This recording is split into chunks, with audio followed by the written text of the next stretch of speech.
제가 작년 12월에 사랑받는 자의 정체성, 우리 지난 2년 동안 우리 교회 공동체 지체들 안에서 하나님의 사랑받는 자로 정체성이 좀 이렇게 새겨지고 경험되어질 수 있는 거에 대해서 마무리하면서 사랑받는 자의 정체성의 다른 어떤 좀 측면, 좀 더 디테일하게 얘기하면 첫 번째가 뭡니까? 선택받은 자. 우리는 하나님께 선택을 받은 존재다. 두 번째가 뭐였습니까? 하나님의 축복을 받은 존재다. 그리고 세 번째가 뭐냐면 상처받은 자라는 거예요. 여러분, 우리가 이 땅에 살면서 상처를 안 받은 사람이 한 명도 없습니다. 아담이 죄를 지은 이후로 죄가 세상 가운데 들어왔습니다. 로마서에 보면.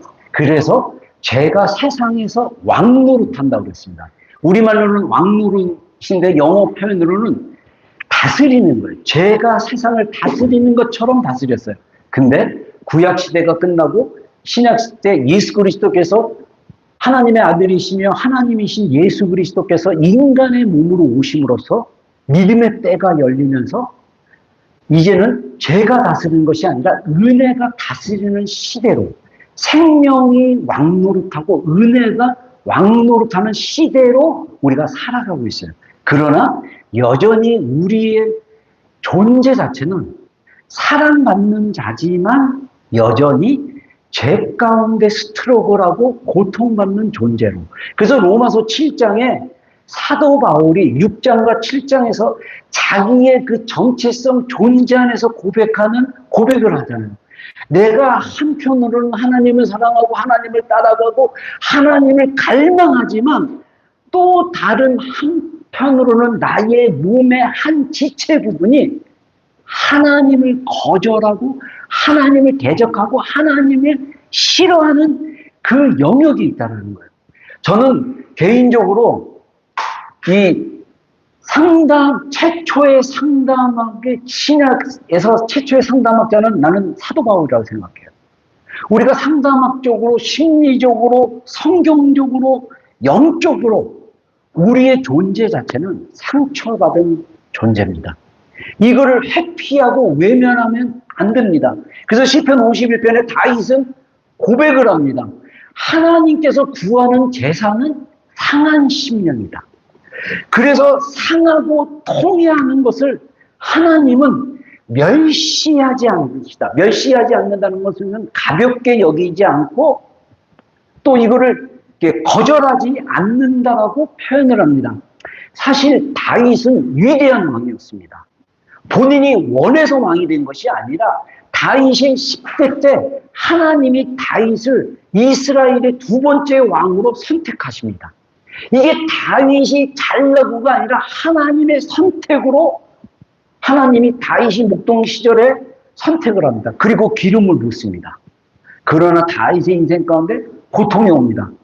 사울 왕의 사위가 됐지만 사울 왕이 자기의 왕권이 곧 다윗에게 간다는 그 예언 때문에 다윗을 핍박하고 죽이려고 군사들을 보내고 막 그 고통 중에 있습니다. 그 고난을 통해서 왕이 됐어요.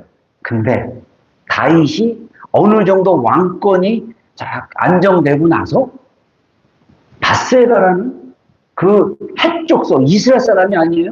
헷 족속의 그 장군의 아내였던 바세바와 간음을 범합니다.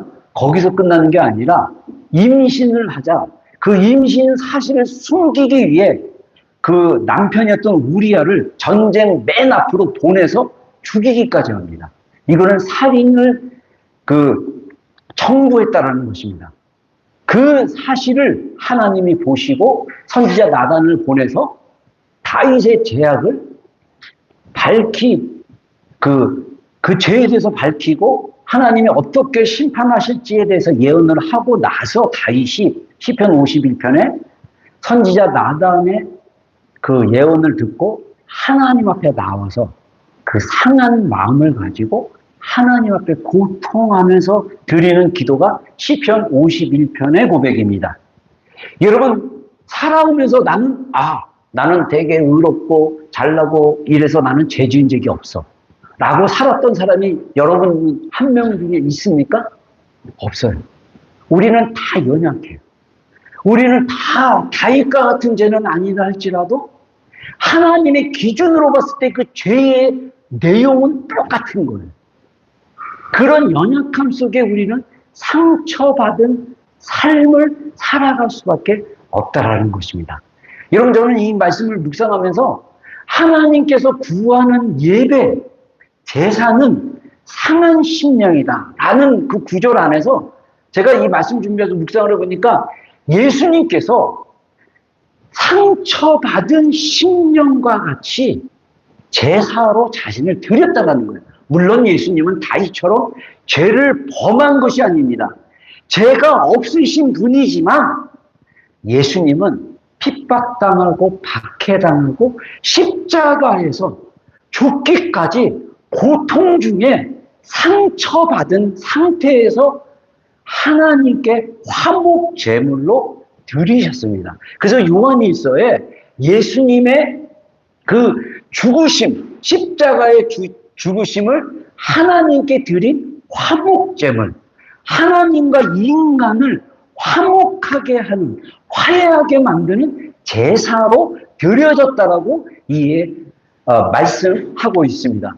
예수님께서는 십자가로 자신의 제사를 고통 중에 드렸습니다. 여러분, 예수님이 십자가에 달려 돌아가시기 전에 어떤 일이 있었는지 아시죠? 겟세마네 동산에서.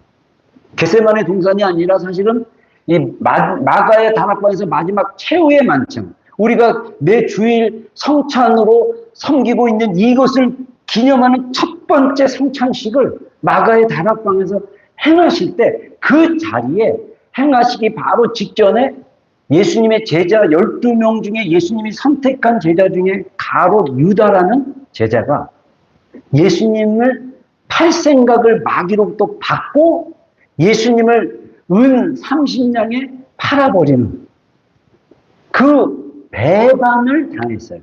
그래서 성찬식이 끝나고 겟세마네 동산에 갔을 때 예수님이 예루살렘 방문하시면 항상 기도하는 그 장소기 때문에 가롯 유다는 그 장소를 알고 있었기 때문에 제사장들에게서 은 30세겔을 받은 다음에 이 제사장의 군병들을, 시종들을 보내가지고 예수님을 체포하게 만듭니다.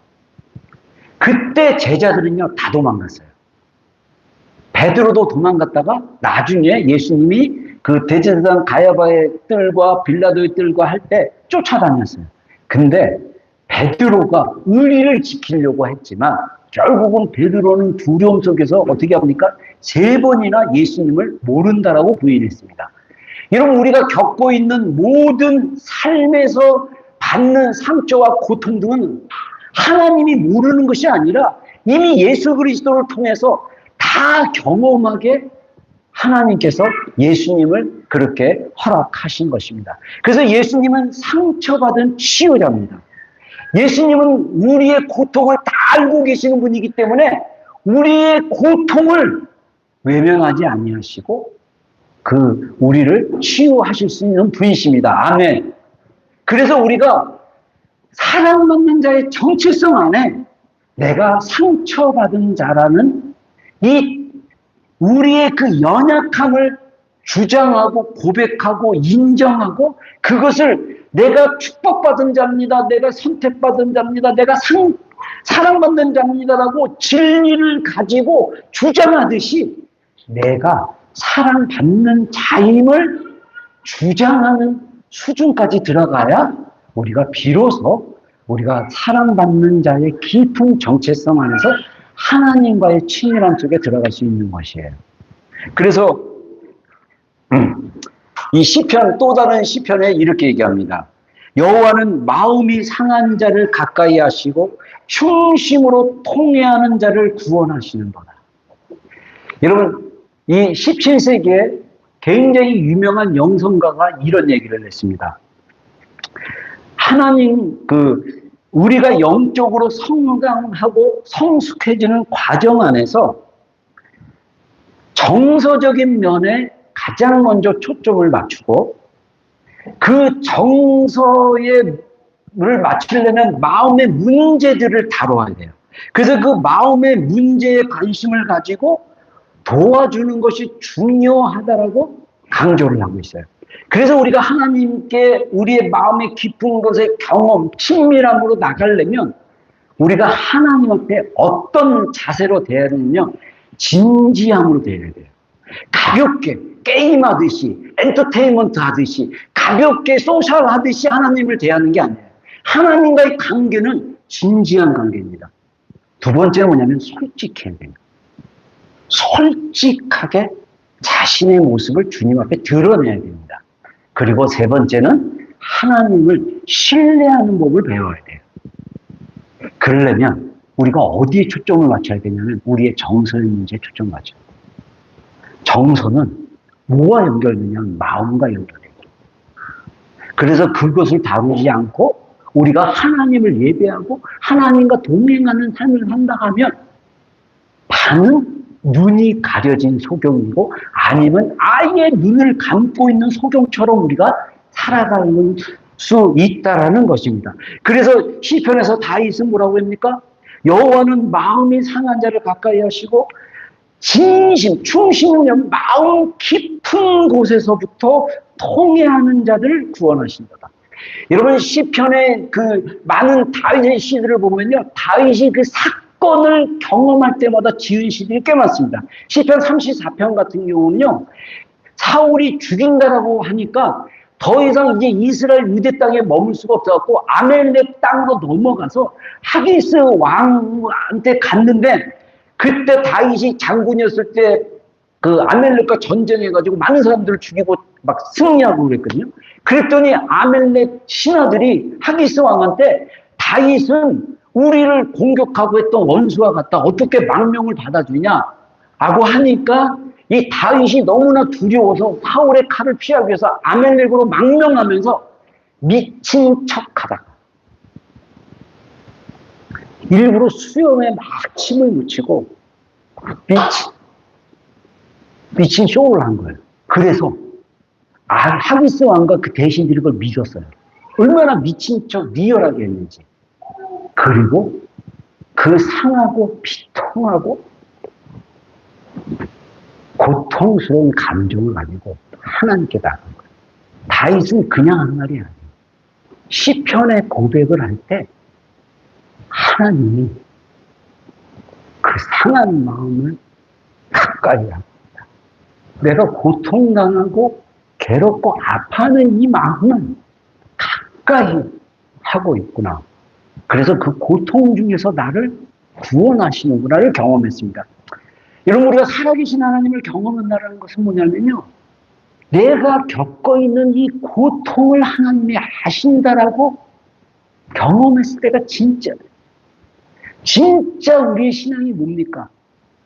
아무도 나와 함께하지 않는 것 같은 정말 고통스럽고 외로운 그 상황 속에서 하나님이 나를 만지시고 나와 함께 하신다는 그 경험이 실제로 하나님과의 깊은 친밀함이라는 것입니다.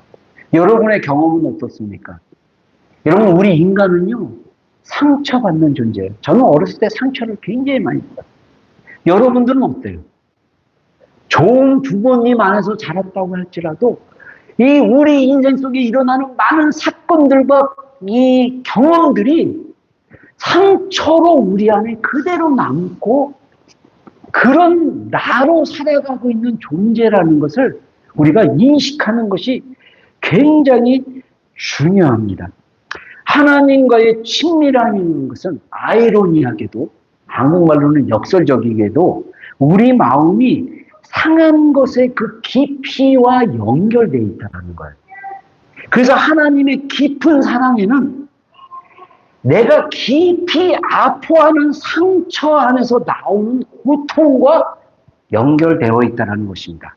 그래서 우리가 이 내가 받은 상처의 고통에서 회피하지 않고 하나님 앞에 가져가서 진지하게, 솔직하게 그 고통받고 상처받은 모습 그대로를 나갈 때 그 고통 안에서 하나님의 새롭게 하신 치유, 사랑을 경험할 수가 있다는 것입니다.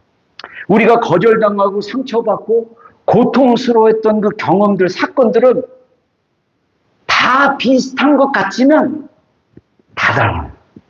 우리의 성격 유형이 16가지 안에 담아놓는 것이 아니라 16가지 유형 안에서도 다 달라요. 인류의 이 지금 현재 인구가 73억이다. 73억 명이 다 달라요. 내리는 이 눈의 눈송이의 그 원자, 이 분자 하나하나가 모양이 다 다르다고 합니다. 모든 인간의 손의 지름이 다 다르다고 합니다. 인간의 홍채가 다 다르다고 합니다. 마찬가지로 우리가 경험하는 상처와 고통과 아픔은요, 비슷한 것 같지만 다 달라요. 그 고통과 상처 속에서 내가 되는 거예요. 그래서 그렇게 상처받고 고통받은 나를 회피하거나 외면하거나 거절하면 안 됩니다. 그대로 그 모습 그대로 나를 받아들여야 됩니다. 그래서 우리가 성경에 보면요, 갈라디아서 6장 17절에 사도 바울을 통해서 뭐라고 얘기합니까? 이게 이유로 아무도 나를 괴롭게 하지 마라. 내가 예수의 흔적을 가졌노라. 여러분, 예수님도 상처를 받았어요. 그래서 예수님이 그 십자가에서 고통당한 그 모습의 그대로가 부활되면서 요한복음 20장에 보면요, 도마가 예수님의 부활하심을 안 믿었어요. 그랬더니 제자들 가운데 나타나서 예수님이 뭐라고 합니까? 내 도마야, 내 손바닥을 만져보고 내 옆구리를 만져봐라.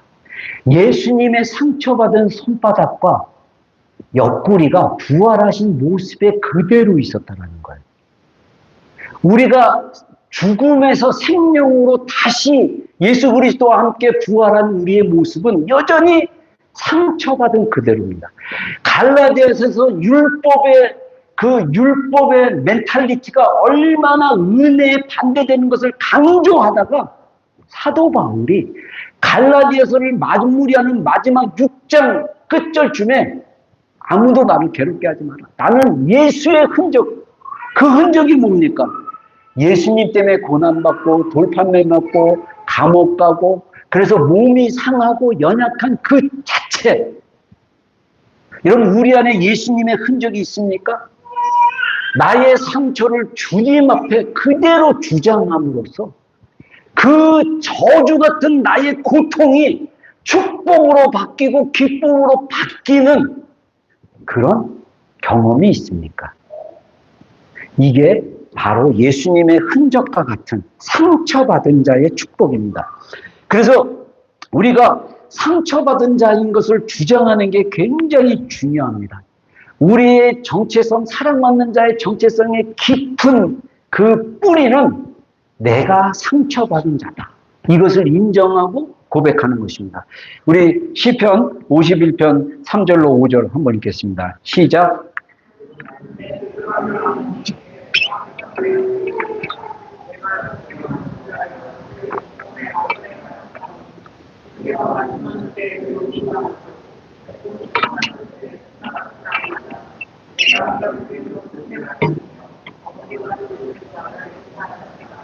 예, 시편 51편 앞부분에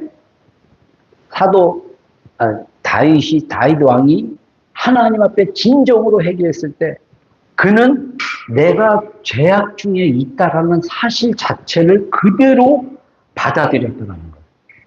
여러분, 그래서 우리가 우리 자신이 정말 우리 인간으로 태어났다는 거, 그래서 아담의 원죄가 예수 그리스도에 대한 그 고백, 죄에 대한 고백으로 우리가 예수님 믿으면 그 원죄로부터 용서받고, 그 용서받았지만 우리 안에 여전히 상처받은 그 파트 부분이 있기 때문에 우리가 유혹에 약하고 우리가 쉽게 죄를 지고 자기 자신도 사랑하지 못하고 용납하지 못하고 남이 나에게 조금 불편하게 하고 괴롭게 하고 힘들게 하면 못 참고 대갚으려고 하고 막 이런 반응들이 다 뭐냐면 우리는 상처받은 존재라는 거예요. 그런 나의 상태를 내가 이러한 상처받은 환경과 사건과 경험들 속에 일어나는 그 고통에 대해서 우리가 어떻게 반응을 해야 되냐. 두 가지 반응이 있습니다. 내가 상처받은 자를 주장하려면 우리가 매일 또는 가끔씩 자주 겪는 그 상처로 인한 고통에 대한 반응이 굉장히 중요해요. 그 반응이 두 가지인데 첫 번째는 뭐냐면 상처와 친해져야 돼요. 우리가 상처에 대한 첫 번째 반응이 그 상처받는 것을 정면으로 부딪혀서 그것과 친숙하는 것이 굉장히 중요합니다. 우리가 상처받고 아픔이 있고 고통이 있을 때 자연스러운 우리의 반응은 뭐냐면 그 상처받은 그것을 피하고 고통을 피하고 무시하고 회피하고 마치 나는 괜찮은 것처럼 부인하는 그런 자연스러운 반응이 아니라 어떻게 되냐? 우리의 고통이 육체적이든 정신적이든 감정적이든 이 고통은 항상 우리 삶으로 침입해 들어오는 원하지 않는 불청객, 손님과 같다라는 거예요. 그래서 빨리 없애고 싶고 부정하고 싶은 거예요. 내가 통제할 수 없으니까. 나에게 갑자기 아픔이 오고 상처가 오고 고통이 왔을 때 회피하고 싶은 게 우리의 자연스러운 반응이라는 것이에요. 그러나 용기를 내서 자신의 상처를 끌어안는 게 중요하고 이 내가 정말 두려워하는 이 원수와 같은 이 고통을 친구로 삼아서 고통을 상처로 친한 친구로 주장하는 게 굉장히 중요합니다.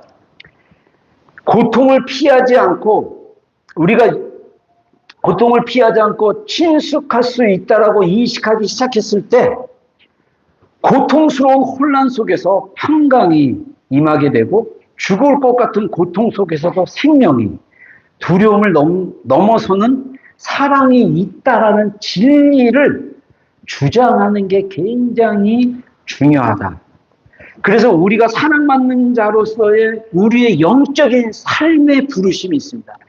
여러분 제가 얘기했지만 놀랍게도 많은 성도들이 우리가 사랑받는 자로 부르심을 입었다라는 사실조차를 모르고 살아가는 사람들이 꽤 많아요. 들어보지도 못할 경우도 있고 이것을 머리로만 아는데 내 마음의 깊은 속에서는 그거를 거절하고 있는 삶이 당연한 걸로 여기는 경우가 꽤 많다라는 거예요. 그게 아니라 우리가 사랑받는 자로서의 우리의 영적인 삶이 우리 삶에 일어나는 모든 것들, 그게 즐거움이든 슬픔이든 기쁨이든 아픔이든 건강이든 약할 때이든 우리의 일부임을 인식하는 게 굉장히 좋습니다. 그래서 우리가 먼저 이것을 인식하고 우리가 건강한 관계 안으로 부부와의 관계, 친구와의 관계, 교회 공동체 지체와의 관계 안에 건강하게 가려면 우리가 서로 돌봐주는 그런 성숙한 모습으로 가야 되는데 우리의 상처를 기쁨으로 이끌어낼 수 있는 문을 만들어서 들어가도록 서로 이렇게 도와줘야 돼요. 여러분, 저는 사실 아직까지 저의 그 반응이 너무 힘들고 어려운 환경이 있으면 어떻게 위로할 줄을 모르겠어요. 뭔 말로 위로할 줄을 몰라서 가만히 있을 수밖에 없어요. 근데 가장 좋은 것은 곁에서 가만히 굳이 많은 말을 해서 위로하려고 하지 말고 그냥 고통받는 그 사람을 그대로 옆에 있어주는 거, 이것도 굉장히 좋은 위로의 방법 중에 하나입니다. 그래서 우리 공동체가 서로 먼저 우리 자신이 내가 상처받은 자라는 것을 인식하는 게 굉장히 중요합니다. 그래서 그 솔로몬의 그 아가서에서 그러잖아요. 술람의 여인이 내가 비록 검으나 아름답다. 우리 안에 술람의 여인은 타고날 때 이 검은 피부를 타고난 여인이었습니다. 하얀 피부가 아니라 검은 피부. 마치 우리가 태어났을 때 우리의 존재 자체가 연약한 죄의 그 상태에서 태어난 것. 그러나 솔로몬이 1000명의 후궁이 있었지만 그 술람이 여인을 진정한 사랑하는 여인으로 받아들인 그 사랑으로 인해서 술람이 여인은 내가 비록 거무나 아름답다라고 고백하는 거예요. 여러분, 여전히 우리는 상처받은 자입니다. 그것을 인식해야 돼요. 그리고 상처받은 나의 이 존재 자체를 그대로 친숙하게 받아들여지는 것. 이게 안 되면 우리가 유혹에 빠져요. 우리가 자꾸 다른 걸로 이 수치와 고통과 상처를 대체하려고 하는 거예요. 이건 해피입니다.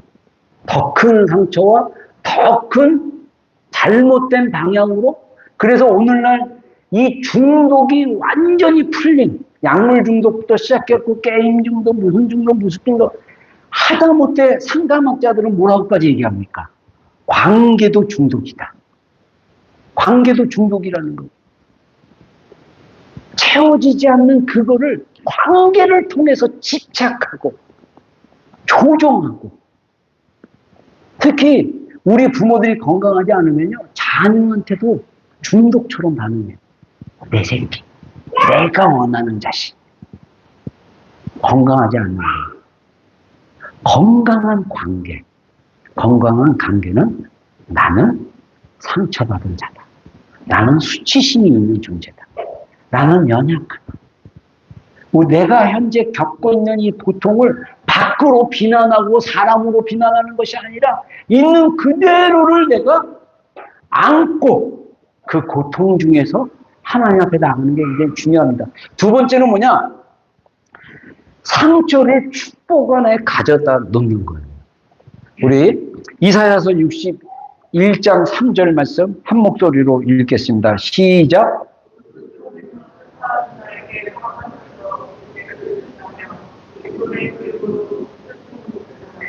찬양의 옷으로 그 근심을 대신하고 그들이 의의 나무 곧 여호와께서 심으신 그 영광을 나타낼 자라 일컬음을 받게 하려 하심이라. 아멘. 시온, 하나님의 축복의 땅, 하나님의 영광의 해가 뜨는 땅, 그곳에서 우리의 인생이 슬퍼하더라도 하나님은 우리에게 화관, 꽃으로 만든 관을 씌워줍니다. 여러분, 이 화관은요, 엄청난 의미가 있어요. 존재 자체를 아름답고 귀한 존재로 받아들이는 거예요. 그래서 우리를 죄를 씌웠다는 것은, 죄를 짚어섰다는 것은 정말 죽을 만큼 고통스러운 상을 얘기합니다. 그때 그 고통스럽고 죽을 만한 상이 기쁨의 옷으로 바꿔주시는 것.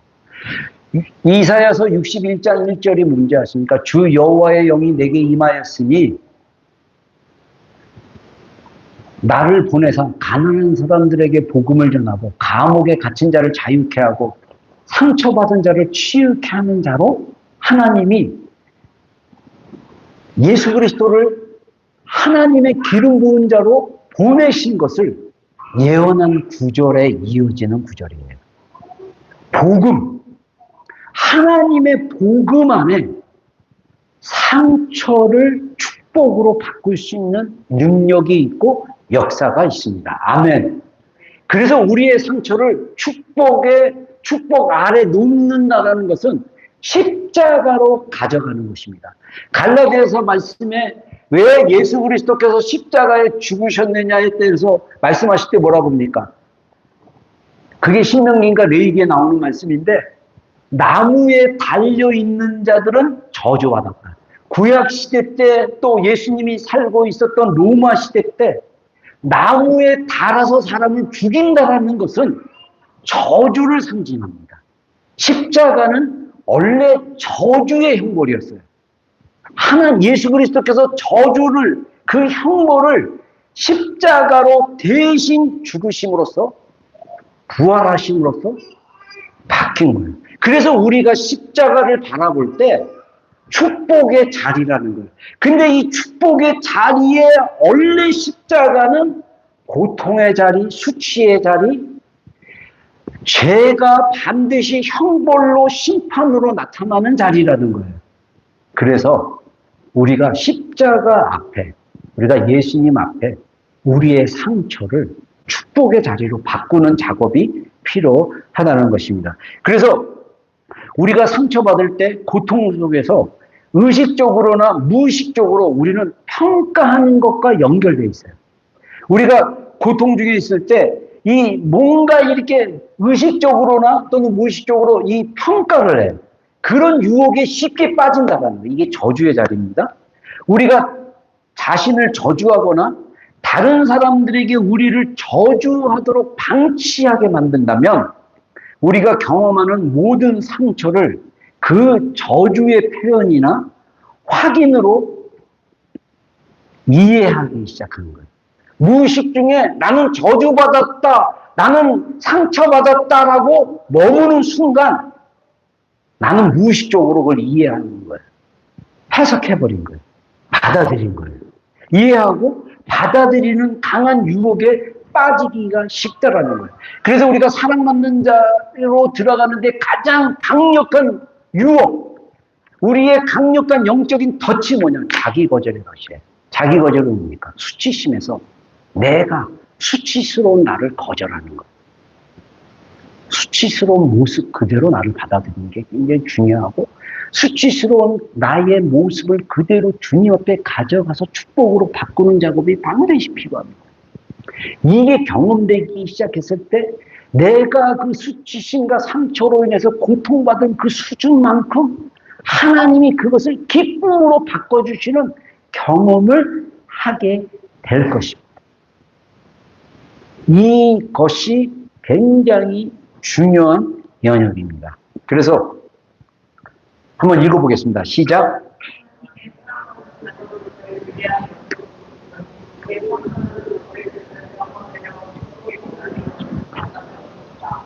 자, 기억하십시오. 우리는 하나님의 사랑받는 자로 크고 위대한 부르심을 받았습니다. 아멘. 자, 그 다음에 한번 읽어주세요.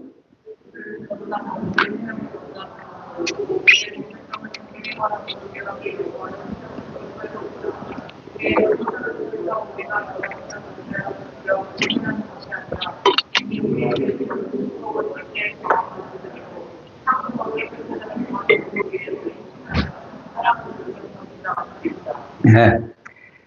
여러분, 우리가 정화된다. 성경에서는 구약의 그 성전의 성막에 드리는 기구들을, 피 묻은 기구들을 물로 이렇게 씻고, 그릇들을 막 씻고, 어떤 거는 피가 가시지 않는 거는 불로 태우고, 그래서 우리가 물로 깨끗게 하고 불로 태우고 이런 표현을 합니다. 근데 이게 뭐냐면 깨끗게 하는 작업이에요. 우리 크리스천들이, 우리가 주일날 왜 제가 회개 기도를 순서에 넣고 대부분의 교회가 회개 기도를 순서에 넣습니다. 근데 현대교회로 갈수록 사람들에게 죄에 대한 영역들을 자꾸 이렇게 강조 안 하려고 회개를 빼버려요. 여러분, 우리는 자주 회개하셔야 돼요. 자주 하나님 앞에 우리 연약함을 고백해야 됩니다. 아멘. 예수님의 보혈이 우리를 정결케 해야 돼요. 하나님이 나를 용서했다라는 그 자유함이 우리 안에 경험되지 않으면 우리는 여전히 더러움을 입은 그릇처럼 그대로 있는 거예요. 이게 정화되는 작업이 필요합니다. 이 정화되는 작업이 뭐냐? 나는 상처받은 존재고 상처받은 상태인 그 상태를 그대로 인식하고 주님 앞에 가서 솔직하게, 진지하게 고백하는 거예요. 여러분, 제가 이제 MBTI 성격 유형과 기도에 대해서 제가 이렇게 공부하면서 우리가 각자 달라요. 각자 방식이 다릅니다. 제가 현재까지 이해한 건 뭐냐면, 감각형의 사람들은요, 하나님께 고백을 할 때 말로 그냥 슬모 토크처럼 말을 막 하고 뭔가 피드백이 그런 식으로 오면 되게 좋아요. 저 같은 직관형들은요, 말로 표현하기가 어려워요. 그냥 주여, 주여, 아버지. 저는 왜 기도할 때 자꾸 이렇게 부르짖을 때마다 주님의 이름을 진짜 숨이 끝까지 이 숨이 막 헐떡거릴 때까지 주여 그렇게 부르셨는지 몰랐어요. 저의 개인적인 경험도 있지만 저는 개인적으로 이게 직관형의 기도가 아닌가. 많은 말을 한다고 듣는 것이 아니고 그냥 내 마음을 쏟아서 주님 앞에 주님 어떻게 해요? 주님 괴롭습니다.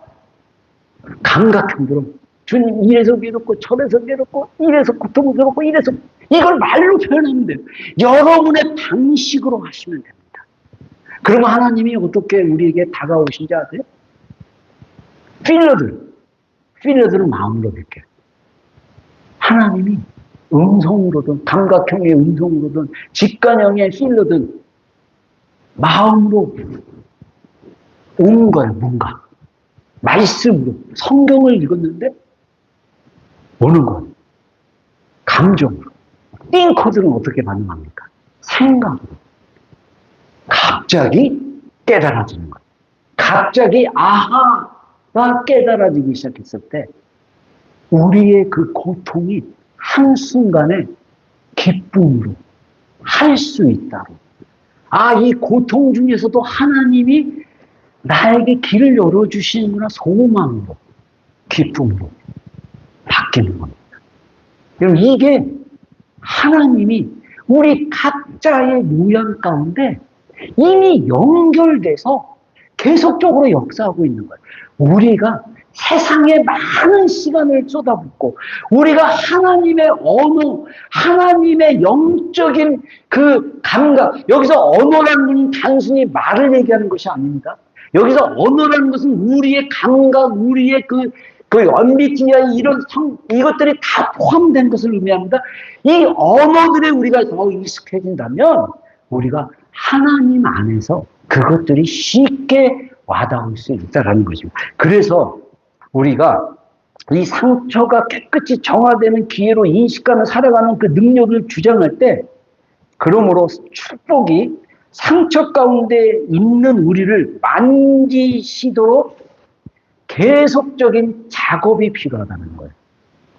점점 상처가 우리 자신을 사랑받는 자로 온전히 용납하는 길로 들어가는 문으로 보이기 시작했어요. 내가 받는 상처가 하나님이 나를 용납하시는 문으로 보이기 시작했을 때 그 우리 안에 그 격렬했던 고통이 하나님이 주시는 큰 기쁨으로 경험할 수 있다는 거예요. 그래서 우리가 지속적으로 훈련하고 실천하고 그리고 하나님 앞에 우리의 솔직함을 가지고 솔직하게 고백하고 나아가면서 정화되어지고 새롭게 되는 그럼으로써 우리의 불필요한 우리가 죄를 짓고 회개했는데 또 자꾸 반복적으로 그 실수를 하고 죄를 짓는다는 것은 여전히 그게 깨끗하게 정화되지 않거나 아니면 수술해서 잘라내지를 못했기 때문에 하고 있어요. 저도 제가 자라온 환경 속이 굉장히 정서적으로 되게 거칠은 시장 통해서 자랐고 그리고 이 부모님이 사랑의 표현을 제대로 못하는 환경 속에서 자라서 저도 모르게 이 50년, 60년 쌓아놓은 이 정서와 이런 어떤 몸의 이런 시스템이나 이런 것들이 자동적으로 거칠고 막 이렇게 될 수 있는데 하나님께서 계속 작지만 계속 그 불필요한 그래서 남을 불쾌하고 하거나 상처를 주거나 하는 부분들을 자꾸씩 도려내는 깨끗게 하는 그런 것들을 저도 조금씩 알아가고 있습니다. 여러분 우리 인생의 여정이 온전한 인간이 되는 거예요. 온전한 인간이 된다는 것은요. 내가 흠이 하나도 없는 인간이 아니라 여전히 연약하나 여전히 내가 검은 피부를 가지고 있으나 하나님이 나를 아름답다고 했더라. 그래서 나의 삶 속에서 기쁨도 고통도 슬픔도 괴로움도 모든 것이 하나님의 화관으로 하나님의 찬송의 옷으로 그래서 결국은 하나님이 심은 의의 나무로 하나님의 영광을 나타낼 자로 우리를 이 땅에서 심으시고 있다는 거예요.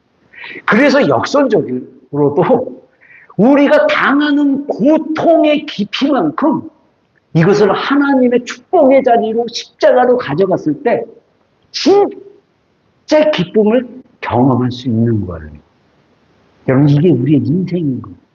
우리의 인생이 진짜 우리 내면의 깊은 데서 나오는 기쁨과 즐거움이 없기 때문에 향락.